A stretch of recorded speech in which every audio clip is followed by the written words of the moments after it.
नमस्कार, स्वागत है आपका। खबरें भी तक देख रहे हैं आप। मैं आपके साथ मुमताज खान और मैं हाजिर हमेशा की तरह अपनी बेहद खास पेशकश खबर की तह तक लेकर आपके दरमियान, जिसके जरिए हमारा मकसद है उस अहम खबर की तह तक पहुंचे जो सीधे आम आदमी के सरोकार से जुड़ती है। तो आइए शुरुआत करते हैं आज के भी खास कार्यक्रम की, लेकिन सबसे पहले अपनी पूरी टीम की तरफ से अपने तमाम दर्शकों को नए साल के आगाज पर बहुत बहुत मुबारकबाद पेश करती हूँ। आज नए साल के पहले दिन सबसे पहले हम रुक करेंगे खबर की तह तक में उत्तराखंड का। उत्तराखंड की धामी सरकार ने बड़ा आदेश जारी किया है। राज्य से बाहर के लोग उत्तराखंड में अब नहीं जमीन खरीद पाएंगे। मुख्यमंत्री पुष्कर सिंह धामी की अध्यक्षता में हुई बैठक में फैसला लिया गया है। भू कानून के लिए राज्य सरकार ने पहले ही समिति का गठन कर दिया, तो बड़ा फैसला लिया गया है उत्तराखंड में। अब उत्तराखंड की धामी सरकार की तरफ से इस फैसले को लेकर आदेश भी जारी कर दिया गया है। बता दें आपको कि अब उत्तराखंड से बाहर के लोग उत्तराखंड में जमीन नहीं खरीद पाएंगे। तो भू कानून के तहत ये बड़ा फैसला लिया गया है। मुख्यमंत्री पुष्कर सिंह धामी की अध्यक्षता में बैठक हुई थी, जिसके तहत ये बड़ा फैसला लिया गया है। हमारे साथ उत्तराखंड से हमारे ब्यूरो हेड राव शफात अली बने हुए इस अहम खबर पर। राव शफात, धामी सरकार की तरफ से ये बेहद अहम फैसला लिया गया है। अब उत्तराखंड से बाहर के लोग उत्तराखंड के अंदर जमीन नहीं खरीद पाएंगे। क्या जरूरत महसूस हुई इस बड़े फैसले को लेने की धामी सरकार को? क्यों ये फैसला लिया गया है? देखिए, यूं तो लंबे समय से उत्तराखंड में ये मांग थी कि जो बाहर के व्यक्ति हैं, बाहर के राज्यों के हैं, वो जमीन ना खरीदे, एक सख्त भू कानून बनाया जाए, इसके साथ ही मूल निवास भी बनाया जाए इस पर। लेकिन अब सुबुगाहट थी कि एक बड़ा आंदोलन हो सकता और इसके लिए प्रदर्शन भी हुआ था। पिछले सप्ताह की अगर बात करें तो एक बड़ा प्रदर्शन देहरादून में देखने को मिला था। हालांकि राज्य सरकार ने उस प्रदर्शन से पहले ही एक समिति गठित कर दी थी भू कानून के लिए कि उत्तराखंड में जो भू कानून बनेगा वो सख्त कानून को किस तरह से उसके प्रावधान रहे, कानूनी प्रावधान क्या होंगे, तो ये तमाम बातों के लिए एक समिति गठित कर दी गई। तो समिति अपनी एक रिपोर्ट राज्य सरकार को सौंपेगी, इसके साथ ही मूल निवास को लेकर के भी ये समिति अपनी रिपोर्ट सौंपेगी। लेकिन धीरे धीरे जो आंदोलन था, जो राज्यवासी हैं वो आंदोलनरत थे और ये राज्य सरकार को आभास था कि बड़ा आंदोलन हो सकता है। तो जाते जाते वर्ष में 2023 में राज्य सरकार ने बड़ा फैसला लिया कि अंतिम आदेश तक जो बाहरी राज्यों के व्यक्ति हैं वो उत्तराखंड में जमीन नहीं खरीद पाएंगे। ये कृषि भूमि है और उद्यान भूमि है। इससे पहले जो व्यवस्था थी वो 2003 से पहले जिसके उत्तराखंड में रजिस्ट्री हुआ करती थी, कोई जमीन थी, वो जमीन खरीद सकता था।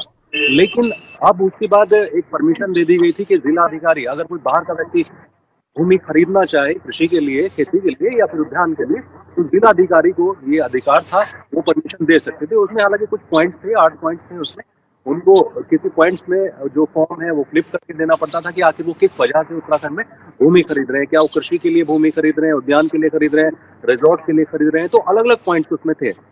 लेकिन अब राज्य सरकार ने कल देर रात ही एक बड़ा फैसला लिया और एक बड़ी सौगात इसको कह सकते हैं हाल फिलहाल के तौर पर, जब तक रिपोर्ट नहीं आ जाती भू कानून समिति की, तो अब अंतरिम आदेश तक इस पर रोक लगा दी गई है। बाहरी राज्यों के जो व्यक्ति हैं वो कृषि की भूमि नहीं खरीद सकते। लेकिन आज शहरी क्षेत्र में 250 से 500 गज की लिमिट रखी गई है। ये भूमि शहरी क्षेत्र में नगर निगम, नगर पालिका क्षेत्र में खरीदी जा सकती है रेजिडेंशियल के तौर पर। लेकिन कृषि भूमि और उद्यान भूमि बड़े पैमाने पर जिस तरह से खरीदी जा रही थी, 100 बीघे या 50 एकड़, 100 एकड़, इस तरह अब उस पर अंतिम आदेश तक रोक लगा दी गई है। और राज्य सरकार इंतजार कर रही है कि जल्द से जल्द जो समिति है वो अपनी रिपोर्ट को भेजे और भू कानून किस तरह का होना चाहिए उस पर राज्य सरकार फैसला ले। राज्यवासियों की तो ये मांग है कि उत्तराखंड में भू कानून ऐसा होना चाहिए जैसा हिमाचल प्रदेश में है। हिमाचल प्रदेश की तर्ज पर होना चाहिए और उस पर भी सख्त होना चाहिए। जी, यानी राव शफात, ये अभी के लिए कोई मुस्तकिल फैसला नहीं है, बाद में इसमें तब्दीली की जा सकती है। अभी अगले आदेश तक ये फैसला लागू किया गया है। बिल्कुल मुमताज, अभी ये फाइनल डिसीजन नहीं है और ये अंतरिम आदेश तक फैसला है। और अंतरिम आदेश इसलिए क्योंकि राज्य सरकार ने जो समिति बनाई है वो कानून बनाने के लिए, उस पर विचार करने के लिए, जो विस्तृत रिपोर्ट अपनी राज्य सरकार को सौंपेगी, उसके बाद कोई बड़ा फैसला होगा, बड़ा निर्णय होगा। लेकिन अभी सिर्फ अंतरिम आदेश इसको इसलिए कहा जा सकता है क्योंकि अभी समिति की जो रिपोर्ट है वो तो राज्य सरकार के पास नहीं आई है। और इस दौरान अगर कोई जमीन की खरीद फरोख्त करता है बाहरी व्यक्ति आकर के, दूसरे राज्यों से आकर के उत्तराखंड में, तो उस पर अभी हाल फिलहाल ये रोक लगा दी गई है। तमाम जिला अधिकारी हैं, उनको दिशा निर्देशित कर दिया गया है। राव शफात, इस नए कानून के बाद क्या लगता है आपको कि लोगों आपको जो दिलचस्पी आना शुरू हुई थी उत्तराखंड की तरफ, क्योंकि इन्वेस्टमेंट के लिहाज से भी काफी लोगों ने सोचा था कि उत्तराखंड का रुख करेंगे, हालांकि वो तमाम प्लानिंग लोगों के अपने साथ हैं, लेकिन क्या लगता है आपको जो बिजनेस के हवाले से मुस्तकिल इन्वेस्टमेंट या कहिए कि कांस्टेंट इन्वेस्टमेंट उत्तराखंड में करना चाहते थे, उनको अब थोड़ा सोचना होगा या वो सब इस दायरे से बाहर है? देखिए मुमताज, राज्य सरकार को चुनौती से गुजरना पड़ेगा क्योंकि ये बहुत बड़ा फैसला है और राज्य सरकार इसमें कोई जल्दबाजी नहीं करना चाहती है। इसलिए ये सिर्फ महज टेम्परेरी अंतरिम आदेश है और इसलिए एक समिति भी बनाई गई है और बहुत बड़ा फर्क पड़ सकता है। देखिए कुछ जानकार तो मानते हैं कि जो इन्वेस्टर उत्तराखंड में आते हैं उन पर फर्क पड़ेगा। दूसरा, अभी इन्वेस्टर समिट हुआ था, बड़े पैमाने पर जो बड़े इन्वेस्टर हैं, निवेशक हैं, वो उत्तराखंड में आए थे। अगर बड़े पैमाने पर उत्तराखंड में निवेशक आते हैं तो उनके लिए पॉलिसीज क्या रहेंगी। दूसरा, जो अन्य दूसरे लोग हैं वो निवेशक हैं दूसरे तौर पर, तो उनके लिए पॉलिसीज क्या रहेंगी। तो एक चुनौती से राज्य सरकार को, स्थानीय सरकार को गुजरना होगा और भू कानून उत्तराखंड में बनाना बहुत आसान नहीं है क्योंकि कुछ लोग तो ये भी मानते हैं कि जो बाहरी व्यक्ति उत्तराखंड में आकर के जमीनें खरीदते हैं, बड़े बड़े रिजॉर्ट बनाते हैं या दूसरा अपना काम करते हैं, कृषि भूमि खरीदते हैं, तो लोकल जो लोग होते हैं उन्हीं को वो रोजगार भी देते हैं। एक राजस्व भी जनरेट होता है, रेवेन्यू जनरेट होता है, दूसरा लोगों को रोजगार भी मिलता है। लेकिन जो राज्यवासी हैं, उत्तराखंड के लोग हैं, वो चाहते हैं कि उनकी जमीनें सुरक्षित रहें। एक ऐसा कानून हो कि बाहर के प्रदेश के आने वाले लोग उत्तराखंड में जमीनों को ना खरीद पाए, खरीद फरोख्त ना कर पाए। हाँ, छोटे पैमाने पर जैसा मैंने अभी बताया कि सिर्फ एक रेजिडेंशियल प्लॉट का टुकड़ा वो खरीद सकते हैं, वो भी नगर निगम, नगर पालिका के अंतर्गत अगर कोई। लेकिन बड़े पैमाने पर अगर जमीनें खरीद फरोख्त होने से बच जाएंगी तो बड़े जो निवेशक उत्तराखंड में आ रहे हैं वो शायद फिर नहीं आएंगे, थोड़ा डर बन जाएगा। और उत्तराखंड में ऐसा नहीं कि पहली बार भू कानून को लेकर इस तरह का आंदोलन हुआ, इस तरह के फैसले हुए। हमेशा से उत्तराखंड में 2002 से जब पहली विधानसभा का चुनाव हुआ था उस वक्त से लेकर के और आज के टिल डेट तक कुछ ना कुछ फैसले इस मुद्दे को लेकर के हमेशा से होते रहे हैं। लेकिन अब विस्तृत रिपोर्ट आने का इंतजार है। क्या राज्य सरकार उस रिपोर्ट के आधार पर सख्त भू कानून बनाती है या नहीं बनाती है, या कोई शिथिलता देती है। दूसरे राज्यों से आने वाले लोग अगर उत्तराखंड में जमीन को खरीदते हैं उनके लिए कुछ सरलीकरण करती है, कुछ शिथिलता देती है, उनको कुछ छूट देती है। इसका थोड़ा सा इंतजार करना होगा। ठीक है, इस रिपोर्ट का इंतजार करेंगे राव शफात और देखते हैं राज्य सरकार का ये फैसला किस दिशा में लेकर जाएगा तमाम सूरत हाल को। बहुत शुक्रिया आपका इस खबर पर तमाम अपडेट देने के लिए राव शफात आपका। इस बीच आपको बता दें कि पहाड़ों पर हो रही बर्फबारी के कारण मैदानी इलाकों में ठंड का कहर बढ़ गया है। घने कोहरे और शीतलहर का कहर जारी है। उत्तर भारत में कड़ाके की ठंड पड़ रही है। राष्ट्रीय राजधानी दिल्ली में भी आज सर्द हवाओं और घने कोहरे के कारण ठंड महसूस हो रही है। इसी के साथ उत्तर प्रदेश में भी लगातार मौसम बदल रहा है। जनवरी के पहले हफ्ते में ही प्रदेश में बूंदाबांदी के आसार जताए गए हैं। साथ ही मौसम वैज्ञानिकों के मुताबिक आगामी 2 से 3 दिनों के दौरान तापमान में आंशिक गिरावट आएगी। सुबह के समय घने और अत्यधिक घने कोहरे का दौर आगे भी जारी रहेगा।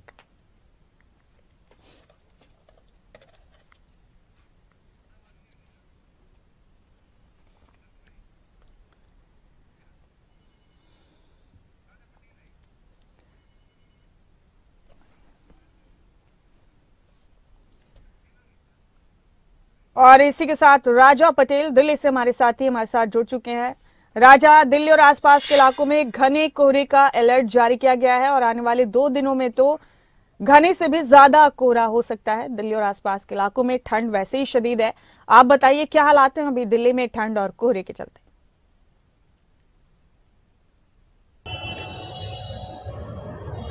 और बिल्कुल देखिए, काफी ज्यादा टेम्परेचर में गिरावट देखने को मिल रही है। सुबह का समय है और इस वक्त का जो टेम्परेचर है दिल्ली का वो 9 और सुबह के करीब 10 के करीब दर्ज किया गया था। तो काफी ज्यादा ठंड दिल्ली में देखने को मिल रही है। जिस तरीके से मौसम विभाग की बात करें, अगले 2 से 3 दिन में काफी घना कोहरा दिल्ली एनसीआर में देखने को मिल सकता है और उसके बाद हल्की बूंदाबांदी देखने को मिलेगी। फिलहाल जिस तरीके से काफी ज्यादा ठंड दिल्ली एनसीआर में देखने को मिल रही है, डॉक्टर्स की बात करें, डॉक्टर भी लोगों को अलर्ट कर रहे हैं कि जरूरी काम हो तो ही घर से बाहर निकले, क्योंकि काफी ज्यादा ठंड दिल्ली में देखने को मिल रही है। और जिस तरीके से सुबह की हम बात करें, सुबह भी काफी ज्यादा जो टेम्परेचर में गिरावट देखने को मिली थी और इस वक्त भी जो हवा है काफी ज्यादा तेज देखने को मिल रही है। हालांकि जो फॉग है, जो कोहरा है, वो थोड़ा कम जरूर है, पर काफी तेज हवा दिल्ली में देखने को मिल रही है। जी तो राजा, क्या लगता है अगले कितने दिनों तक यही सिलसिला चलने वाला है ठंड का? मौसम वैज्ञानिक क्या कहते हैं?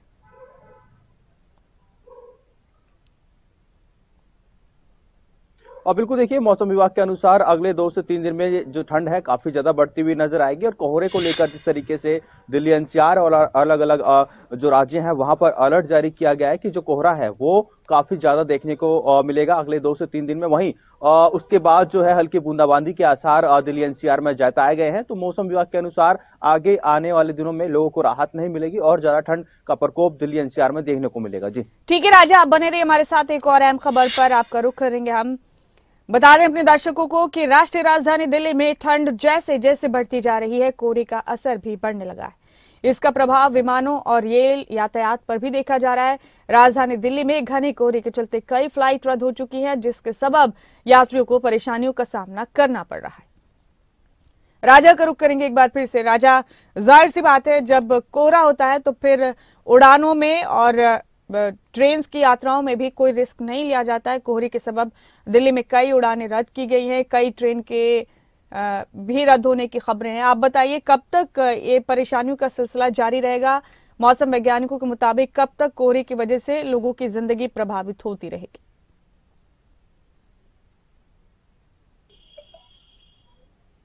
और बिल्कुल देखिए, काफी प्रभावित लोगों की जिंदगी यहाँ पर होती हुई नजर आ रही है, क्योंकि जिस तरीके से ट्रेनों की बात करें, काफी ज्यादा जो लॉन्ग रूट की ट्रेनें हैं वो लेट चल रही हैं और कई ऐसी जो बड़ी ट्रेनें हैं जो कि रेलवे की तरफ से रद्द कर दी गई हैं। जिस तरीके से आगरा इंटरसिटी की हम बात करें वो पूरी तरीके से रद्द है। ऐसी कई जो ट्रेनें हैं जो कि लंबे रूट पर जाती है, कोहरे के कारण रद्द करना पड़ा है। वहीं फ्लाइट की बात करें, फ्लाइट्स में भी काफी ज्यादा देरी देखने को मिल रही है। लोगों को घंटे परेशानियों का सामना करना पड़ रहा है। लोगों के साथ साथ जो नेता हैं उनको भी काफी दिक्कतों का सामना करना पड़ रहा है। कल कांग्रेस की एक बड़ी रैली लाडवा में थी, जन आक्रोश रैली, पर जो भूपेंद्र सिंह हुड्डा है उनका जो चॉपर है फॉग के कारण, यानी कि कोहरे के कारण और खराब मौसम के कारण नहीं उड़ पाया, जो कि वो कार्यक्रम में नहीं पहुंच पाए। तो इसका असर पॉलिटिकल नेताओं पर भी देखने को मिल रहा है, क्योंकि जो उनकी फ्लाइट हम बात करें या फिर उनके जो चॉपर हैं, हेलीकॉप्टर हैं, वो भी समय से नहीं उड़ पा रहे, क्योंकि दिल्ली एनसीआर में जो कोहरा है काफी ज्यादा घना है और मौसम जिस तरीके से काफी ज्यादा खराब नजर आ रहा है। मौसम विभाग के मुताबिक आगे आने वाले दिनों में जो ये स्थिति है इससे ज्यादा और कई ज्यादा खराब देखी जा सकती है, क्योंकि घने कोहरे का अलर्ट अगले 2 से 3 दिनों में है। तो जो अभी कोहरा है इससे दुगना कोहरा आगे आने वाले 2-3 दिनों में देखने को मिलेगा। जी तो राजा, आम जिंदगी बुरी तरह से प्रभावित हो रही है अभी कोहरे और शदीद सर्दी की वजह से। अगले कई दिनों तक यही सिलसिला भी रहने वाला है। दिल्ली में अक्सर रैन बसेरों के जरिए वो तमाम लोग जो बेसहारा होते हैं राजा, उनको ठंड से, कोहरे से थोड़ी राहत मिलती है। तो उनके हालात कैसे हैं? कोई ना कोई शिकायत अक्सर सामने आती रहती है। अभी इंतजाम कैसे हैं राजा?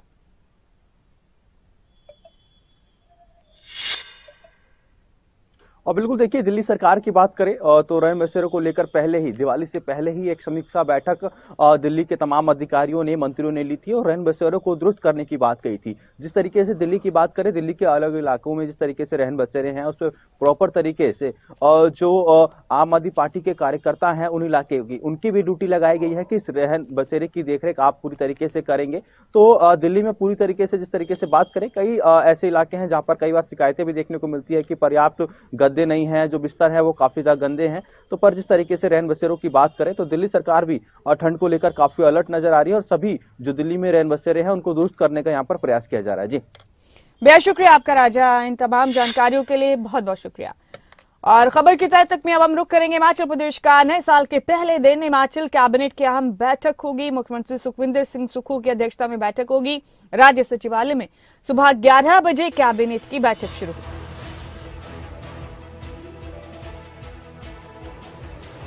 आम खबर दे रहे हैं आपको, राज्य सचिवालय में अब से थोड़ी देर बाद यानी सुबह 11 बजे कैबिनेट की बैठक शुरू होगी। नए साल के पहले ही दिन हिमाचल कैबिनेट की अहम बैठक बुलाई गई है।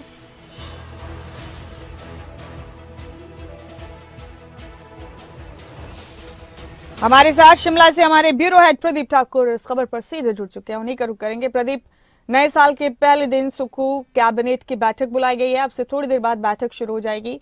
जान सकते हैं कि नए एजेंडों पर आज की इस बैठक में चर्चा हो सकती है। प्रदीप, क्या कोई नए फैसले भी लिए जा सकते हैं? बिल्कुल देखिए, साल 2024 का पहला दिन है और ऐसे में मुख्यमंत्री सुखविंदर सिंह सुक्खू ने कुछ दिन पहले ही कैबिनेट की बैठक आज के लिए बुलाई थी और आज 11 बजे इस बैठक की शुरुआत होनी है और सभी मंत्री पिछले कल भी शिमला पहुंच गए थे। डिप्टी सीएम भी मुकेश अग्निहोत्री शिमला पहुंच गए थे और काफी महत्वपूर्ण फैसले आज हो सकते हैं। एक तो पहला दिन है और ऐसे में पहले दिन सरकार आम जनता को भी लुभाने की कोशिश कर सकती है बड़े महत्वपूर्ण फैसले लेकर, और उसके साथ साथ जो कर्मचारी वर्ग है काफी समय से अपने महंगाई भत्ते का इंतजार कर रहा है और 12% इसकी पैंटेसी हो गई है। तो ऐसे में उम्मीद है कि कम से कम 4% ये को लेकर कोई न कोई बड़ा फैसला आज कैबिनेट बैठक में हो सकता है। हालांकि जो महंगाई भत्ते से जुड़ी जो किस्त दी जानी है उसको लेकर कई बार जो महत्वपूर्ण दिन होते हैं, डेज होते हैं हिमाचल से जुड़े हुए, उस दिन उसकी घोषणा की जाती है। तो 25 जनवरी हिमाचल प्रदेश का पूर्ण राज्यत्व दिवस भी है, तो संभवतः उस वक्त भी घोषणा हो सकती है, लेकिन आज भी कोई फैसला इसको लेकर लिया जा सकता है। इस तरह की चर्चाएं सियासी गलियारों में हैं और इसके साथ साथ जो मुख्यमंत्री ने अलग अलग समय पर घोषणाएं की हैं और उसमें अभी कुछ दिन पहले ही राज्य सरकार की तरफ से एक फैसला भी लिया गया था कि 1 जनवरी के बाद हिमाचल प्रदेश में पेट्रोल और डीजल की गाड़ियां सरकारी विभागों के लिए नहीं खरीदी जाएंगी। उसका फैसला पहले ही हो चुका है, लेकिन कैबिनेट की मंजूरी दिलाना जरूरी होता है, तो ये एजेंडा भी आज कैबिनेट बैठक में जा सकता है। तो कुल मिलाकर कह सकते हैं कि जो मुख्यमंत्री की बड़ी घोषणाएं हैं, फ्लैगशिप कार्यक्रम हैं, उनको लेकर आज चर्चा इस बैठक में हो सकती है। मुख्यमंत्री ने दिल्ली भी जाना है और उसमें केंद्रीय गृह मंत्री से भी मुलाकात की जानी है, प्रधानमंत्री से भी मिलने का समय मांगा गया है और उसके साथ साथ बाकी भी केंद्रीय मंत्रियों से मिल सकते हैं, क्योंकि अब केंद्रीय बजट बनाने का जो प्रोसेस है वो आजकल चला हुआ है। तो हिमाचल प्रदेश भी उसमें अपना पक्ष रखेगा और पिछले कल भी मुख्यमंत्री ने कहा कि आज जो कैबिनेट बैठक होने वाली है उस बैठक में हम चर्चा करेंगे कि किन विभागों के कौन से बड़े ऐसी योजनाएं हैं, ऐसे कार्यक्रम हैं जिनकी बात केंद्र सरकार के समक्ष रखनी है ताकि वो केंद्रीय बजट में शामिल की जा सके। तो ये भी आज का एक एजेंडा रह सकता है। आपदा के बाद जो राहत पुनर्वास का काम चला है उसको भी रिव्यू आज किया जा सकता है और इसके साथ साथ देखना ये होगा कि कुछ ऐसे एजेंडा भी आएंगे, क्योंकि शुरू में कम एजेंडा होते हैं और बाद में जब सप्लीमेंट्री एजेंडा आते हैं तो उसमें कई बार बड़े फैसले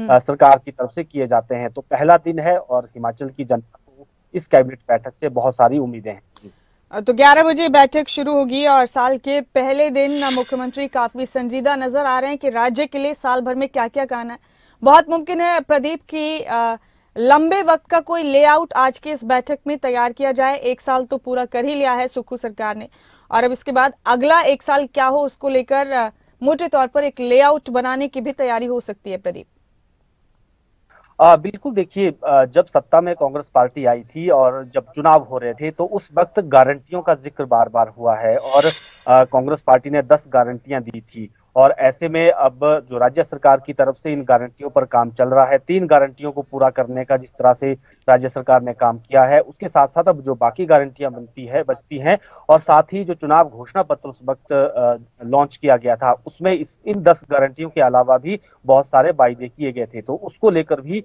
अब धीरे धीरे करके काम जो है सरकार शुरू करेगी इस नए साल में।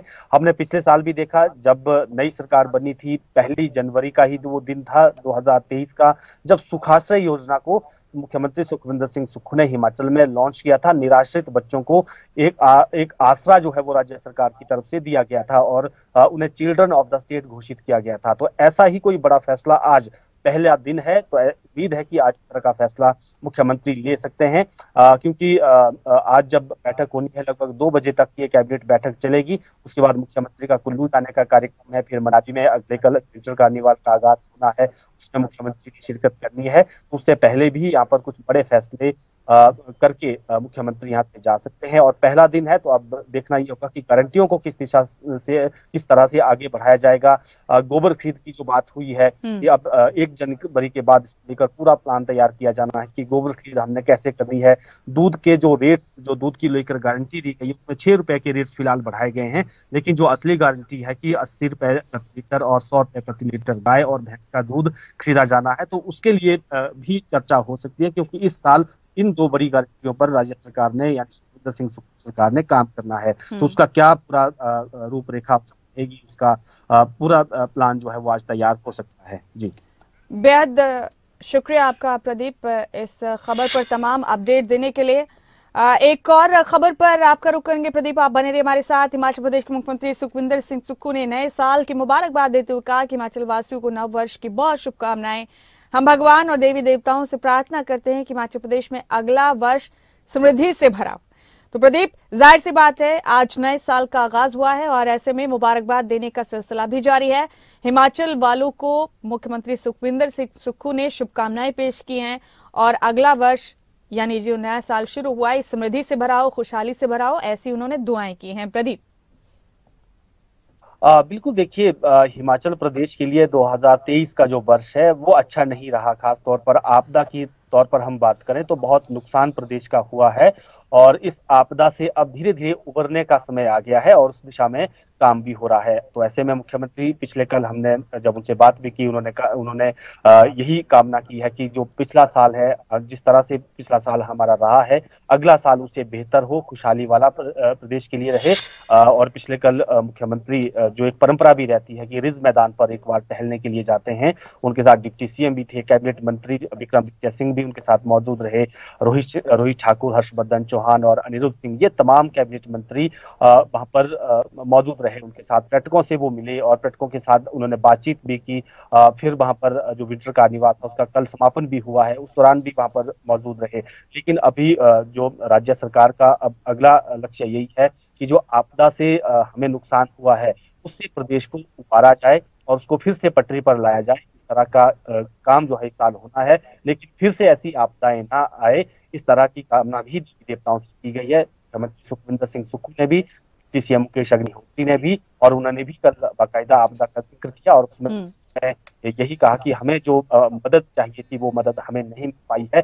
नए साल में अब काम पॉजिटिव तरीके से होना चाहिए, इस तरह की बात भी उनकी तरफ से कही गई है। कुल मिलाकर कह सकते हैं कि जो ये वाला साल है 2024 का, बेशक चुनावी वर्ष भी है, काफी चुनौतियों भरा ये वर्ष रहने वाला है और हिमाचल प्रदेश में जिस तरह से आर्थिक संकट की है, कर्जे की बोझ की बात होती है, बाकी भी यहाँ पर जो संकट है उससे प्रदेश धीरे धीरे बाहर निकले, उसको लेकर अब देखना ये होगा। और उम्मीदें भी देश की जनता को हैं कि हमारे सियासतदान उसके लिए कोई अच्छी नीतियां बनाएंगे ताकि हिमाचल प्रदेश जो है अपनी पैरों पर आत्मनिर्भरता की ओर बढ़े।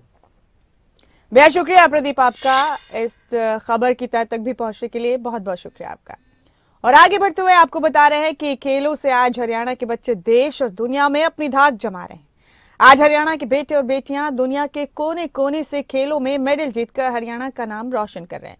खेलों से न सिर्फ स्वास्थ्य ठीक होता है बल्कि खेलों से मस्तिष्क भी ठीक रहता है, जिससे इंसान की जिंदगी खुशहाल होती है और वो हमेशा आगे बढ़ने की सोचता है। ये बातें अशोक कुमार यादव मांडी ने नारनौल के जैलाफ गांव में कबड्डी टूर्नामेंट का उद्घाटन करते हुए वहां मौजूद हजारों लोगों को संबोधित करते हुए कही। इससे पहले नारनौल, सील फार्म नारनौल, सुभाष चौक, खटोटी मोड़ और जैलाफ गांव समेत कई गांव में पहुंचने पर अशोक कुमार यादव का इलाके के युवाओं ने फूल मालाओं और पगड़ी बांधकर जोरदार स्वागत किया।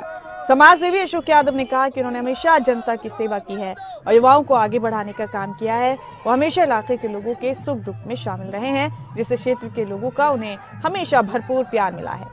उन्होंने कहा कि जिस तरह जैलाफ गांव के युवाओं, बुजुर्ग, माता और बहनों ने उन्हें पगड़ी बांधकर मान सम्मान दिया है, उसके लिए वो हमेशा आभारी रहेंगे। उन्होंने कहा कि नारनौल विधानसभा क्षेत्र के लोगों के लिए उनके घर के दरवाजे हमेशा खुले हुए हैं। इलाके के सभी गांव में घर घर जाकर लोगों की समस्याओं को जानकर उनका समाधान कराने के लिए जल्दी अभियान चलाया जाएगा और क्षेत्र में किसी भी व्यक्ति की कोई समस्या है तो उनसे बेझिझक आकर मिल सकता है ताकि उस समस्या का तुरंत समाधान कराया जा सके। इस दौरान सैकड़ों बाइक और गाड़ियों के काफिले के साथ अशोक यादव जैलाफ गांव पहुंचे, जहां पर उनका फूल मालाओं के जरिए और पगड़ी बांधकर ग्रामीणों ने नारे लगाकर जोरदार स्वागत किया। इस दौरान उन्होंने जैलाफ गांव में कबड्डी टूर्नामेंट का खिलाड़ियों का हाथ मिलाकर उद्घाटन किया। इस मौके पर अशोक कुमार यादव को लगभग आधा दर्जन पार्षद, पंच, सरपंच और क्षेत्र के मौजूद लोगों ने पगड़ी बांधकर सम्मानित किया।